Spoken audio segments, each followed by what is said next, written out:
اس دنیا میں کوئی ایسی جگہ نہیں جو خانہ کعبہ کی طرح مقدس اور مرکزی حیثیت رکھتی ہو۔ یہ مقام سعودی عرب میں وادی حجاز میں واقع ہے۔ روزانہ ہزاروں افراد 24 گھنٹے خانہ کعبہ کا طواف کرتے ہیں۔ خانہ کعبہ کی مقدس تصاویر لاکھوں گھروں کی زینت ہیں اور کروڑوں مسلمان اس مقام کو اپنا قبلہ تسلیم کرتے ہوئے اس کی جانب رخ کر کے 5 وقت کی نماز ادا کرتے ہیں۔ خانہ کعبہ مکعب یعنی کیوب کی شکل میں تعمیر ہونے کے ساتھ ساتھ تاریخ کے آئینہ میں ایک انتہائی خاص مقام کا حامل بھی ہے۔ یہاں ہم خانہ کعبہ کے متعلق چند ایسے حقائق پیش کریں گے جن سے بہت کم لوگ واقف ہیں۔ نمبر 1، خانہ کعبہ کئی مرتبہ تعمیر ہو چکا ہے۔ دوستو، خانہ کعبہ جس طرح آج ہمیں نظر آتا ہے یہ ویسا نہیں ہے جو حضرت ابراہیم علیہ السلام اور حضرت اسماعیل علیہ السلام کے دور میں تعمیر ہوا تھا۔ وقت کے ساتھ پیش آنے والی قدرتی آفات اور حادثات کی وجہ سے اس کو دوبارہ تعمیر کرنے کی ضرورت پڑتی رہی ہے۔ بے شک ہم سب جانتے ہیں کہ خانہ کعبہ کی دوبارہ تعمیر کا ایک بہت بڑا حصہ نبی کریم صلی اللہ علیہ وآلہ وسلم کی زندگی میں نبوت ملنے سے قبل ممکن ہو چکا تھا۔ یہ وہ وقت تھا جب نبی کریم صلی اللہ علیہ وآلہ وسلم نے ایک بڑی خون ریزی کو اپنی دور اندیشی سے روکا تھا۔ ایک بڑے کپڑے میں حجر اسود کو رکھ کر ہر قبیلے کے سردار سے اٹھوایا تھا۔ اس کے بعد آنے والے وقت میں کئی مرتبہ خانہ کعبہ کی تعمیر ہوتی رہی ہے۔ آخر میں خانہ کعبہ کی تفصیل سے آرائش 1996 میں ہوئی تھی، جس کے نتیجے میں بہت سارے پتھروں کو ہٹا دیا گیا تھا اور بنیاد کو مضبوط کر کے نئی چھت ڈالی گئی تھی۔ یہ اب تک کی آخری بڑی تعمیر ہے اور اب خانہ کعبہ کی عمارت کو پہلے سے کہیں زیادہ محفوظ تصور کیا جاتا ہے۔ نمبر 2، خانہ کعبہ کے 2 دروازے اور ایک کھڑکی ہوا کرتی تھی۔ دوستو، دوبارہ تعمیر کیے جانے سے قبل خانہ کعبہ کا ایک دروازہ اندر داخل ہونے کے لیے اور ایک باہر جانے کے لیے استعمال ہوتا تھا۔ ایک زمانہ تک خانہ کعبہ میں ایک کھڑکی ہوا کرتی تھی۔ خانہ کعبہ کی جو شکل آج موجود ہے اس میں صرف دروازہ موجود ہے، لیکن کھڑکی اب ختم ہو چکی ہے۔ نمبر 3، خانہ کعبہ کے مختلف رنگ۔ ہم لوگوں نے خانہ کعبہ کو ہمیشہ کالے رنگ کی کسوہ اور سونے کے دھاگوں میں دیکھنے کی ایسی عادت ہو چکی ہے کہ ہم اس کو کسی اور رنگ میں تصور بھی نہیں کر سکتے۔ یہ روایت عباسد، جن کی گھر کا رنگ کالا تھا، کے دور سے چلی آ رہی ہے، لیکن اس سے قبل خانہ کعبہ مختلف رنگ کے غلاف سے ڈھکا رہتا تھا۔ ان رنگوں میں ہرا، لال اور سفید رنگ شامل ہیں۔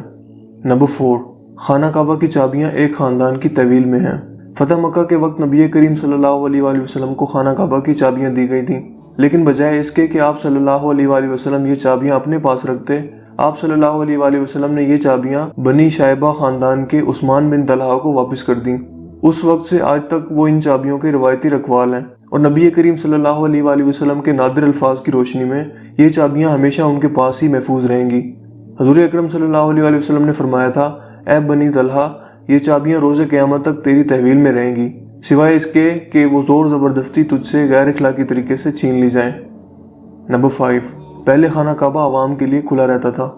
دوستو، پہلے خانہ کعبہ ہفتہ میں 2 مرتبہ عوام کے لیے کھلا ہوتا تھا اور کوئی بھی خانہ کعبہ کے اندر داخل ہو کر عبادت کر سکتا تھا، لیکن موجودہ زمانے میں زائرین کی تعداد زیادہ ہونے کی وجہ سے اور دوسری وجوہات کی بنا پر خانہ کعبہ کو اب سال میں صرف 2 مرتبہ کھولا جاتا ہے اور اس میں صرف اعلیٰ شخصیات اور خاص مہمان ہی داخل ہو سکتے ہیں۔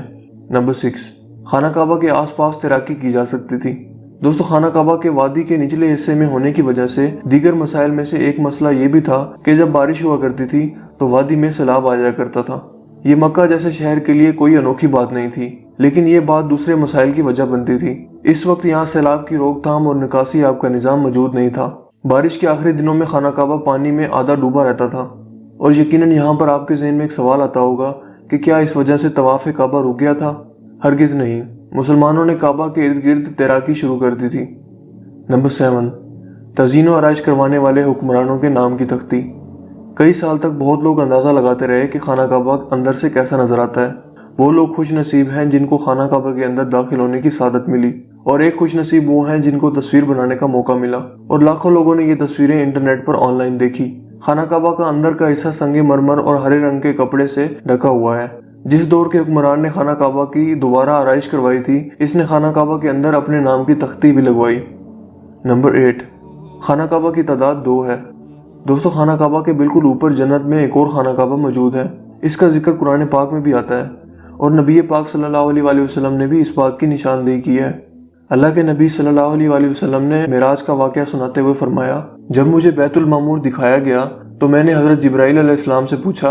انہوں نے جواب دیا کہ یہ بیت المعمور ہے جہاں 70,000 فرشتے روزانہ اللہ کی عبادت کرتے ہیں، اور جب وہ یہاں سے جاتے ہیں تو واپس نہیں آتے، مطلب ہمیشہ نیا دستہ آتا ہے۔ نمبر 9، حجر اسود۔